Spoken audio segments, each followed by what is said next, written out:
Good morning, everybody. Welcome back to my channel. Today is Tuesday, October 5th, and I just pulled up to my Starbucks parking lot. I'm gonna fuel up for myself.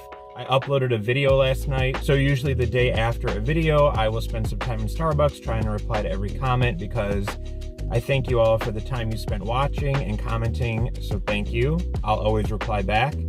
And then we're gonna turn on the apps and see what this Tuesday can bring. I know Tuesdays are bad, but if you can tell, it is very gray and cloudy. It's supposed to be raining today. I always have hope when it rains that I can make some decent money and hopefully some decent tips. And yeah, we will see where this day brings us, so stay tuned.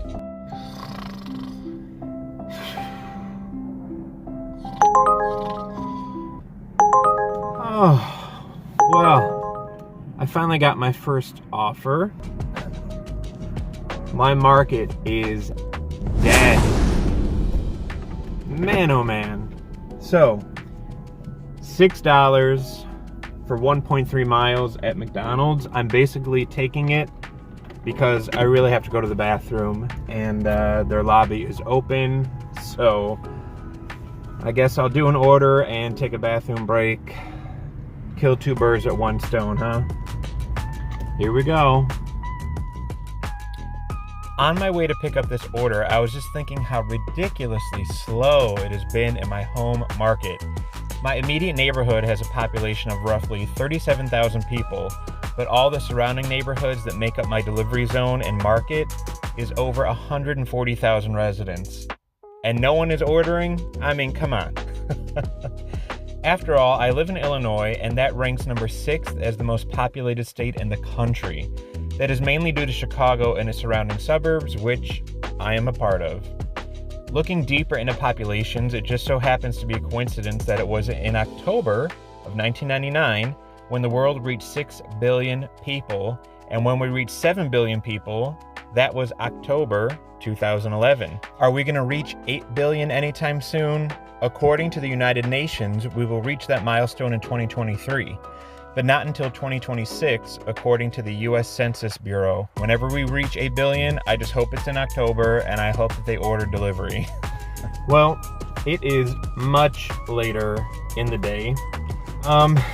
It's a little after 6 p.m., and I just got an order for bluefish sushi. It is $6.75, going less than 2 miles. It looks like a pretty decent-sized order, but I have given up on trying to figure out hidden tips these days on DoorDash because there's no more magic number, at least in my market, so we're just gonna pick this up and hope for the best. We gotta love a traffic light that is out during rush hour when your pickup restaurant is literally around the corner. Luckily, I was in the middle of listening to a great song, and music is definitely one thing I love about being in the car delivering all day. Did you know that it was in October 5th, 1962 to be exact, that one of music's most impactful groups released their first single? 59 years ago this month, the Beatles released Love Me Do as their first UK single, but it wasn't released until 1964 in the States. They went on to release 63 singles during their time as a band and have sold over 1.6 billion singles alone. That is impressive. Are any of you Beatle fans? Let me know your favorite songs below. While I had time to reminisce at this never-ending light, the Beatles got me thinking of the UK, London, and I was lucky enough to travel there in 2014. One of my favorite memories was being able to ride the London Eye, which was lifted into place 22 years ago this month in October of 1999. Huge crowds gathered to see the Ferris wheel, then known as the Millennium Wheel, be lifted from its horizontal position while it was being assembled to seeing its final position standing upright as a new addition to the skyline. It stands 443 feet high and has 32 capsules, which carry around 25 people each. The ride takes about 30 minutes to complete, and I'll never forget being able to witness the beauty of London at night during my ride. The wheel didn't open to the public until March of 2000, and it was only meant to be a temporary attraction, but it was granted permanent license in 2002, and 22 years later, it is still standing strong. All right, so this really slow Tuesday morning or afternoon inspired me to make my very first YouTube short.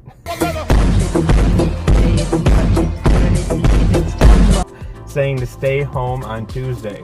But why am I out delivering on a Tuesday night, you ask?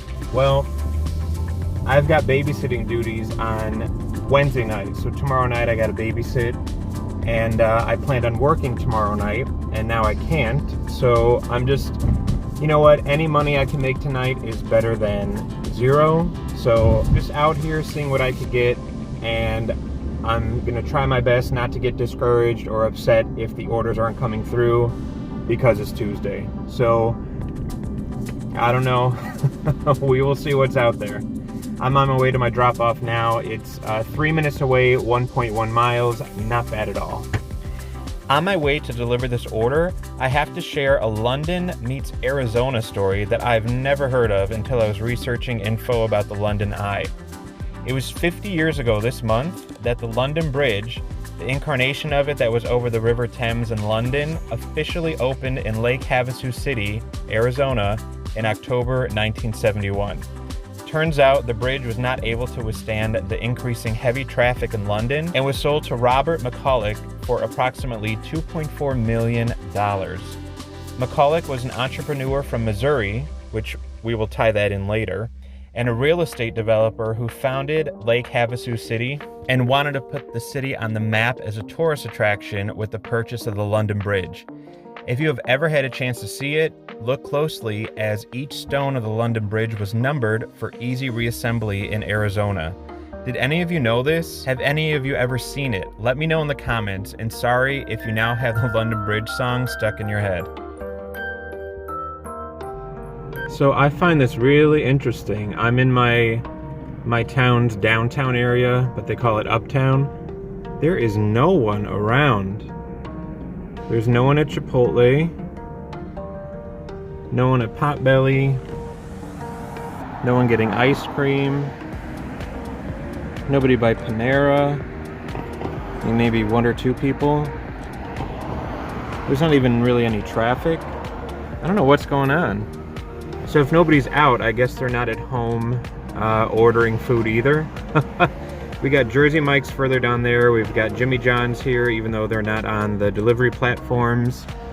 We've got my Starbucks right there. And then behind me, we've got all the nicer, kind of like higher end restaurants that are on the platforms, but I'm not really getting any dings from them either. It's 6:39 now, which is like prime dinner time. And there's DoorDash and Uber Eats. Nothing's going on. All right, I just picked up a Chipotle order, very odd amount, $6.71, going 2.2 miles. Might as well take it, right? Okay, they had it ready. That's amazing. Off we go. Okay, really quickly, we've got a hand to customer, and in the notes they put, please leave on porch. So I'm always skeptical, could be a sign of fraud. I always take a picture and I will text it to the customer so that I know they got their food. October has been a pretty significant month for other notable attractions and monuments. Robert McCulloch, who founded Lake Havasu City in Arizona, is actually from Missouri, which leads me to the Gateway Arch in St. Louis, Missouri, which was completed 56 years ago in October 1965. It is 630 feet tall and is a monument to Thomas Jefferson and his idea for America's westward expansion. It is the tallest monument in the country and the tallest arch in the world. It is also as tall as it is wide, measuring 630 feet in width as well as height. Apparently, the Secret Service has forbidden any president from going up to the top of the arch due to safety concerns, as it is a very tight and enclosed space. The only exception was for Dwight D. Eisenhower, who signed the order for the construction of the arch in 1954.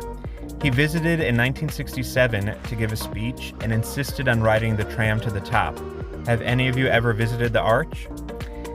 In 1973, the beautiful Sydney Opera House opened on October 20th, 48 years ago. 233 designs were submitted for the Opera House in 1956. Jorn Utzon from Denmark was announced as the winner in 1957, but due to conflicts and raising concerns of the cost, he eventually left the project and never went back to Australia to see the design completed. The construction was only slated to take 4 years, but ended up taking 14 years and involved roughly 10,000 construction workers. The original cost was an estimated $7 million, but ended up costing $102 million. That was mainly funded by the state lottery.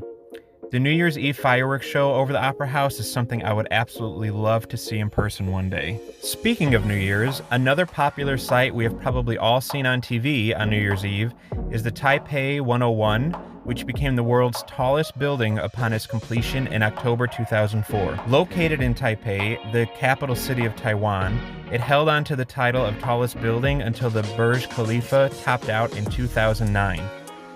The Taipei 101 has 101 stories, and including the spire has a height of 1,667 feet.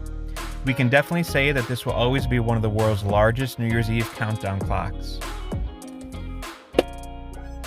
Okay guys, it's 7:30, I came home. I'm not going to be waiting around all night for $6 orders, so I'm done. I need you guys to do me a favor. I have my Twitter and Instagram linked below. If you remember, I need you to tweet me or DM me on Instagram on next Tuesday and tell me to just stay home. Take the day off. Maybe that could be my editing day. I don't know. I need to stop trying to come out here on Tuesday because it's just not going to happen. And doing the same thing over and over and expecting a different result is the definition of insanity, right? So, as always, if you guys made it this far in the video, I thank you so much for watching. Please stay safe out there. Take care. Don't work on Tuesday if it's bad in your market. And I'll see you guys in the next video. Bye.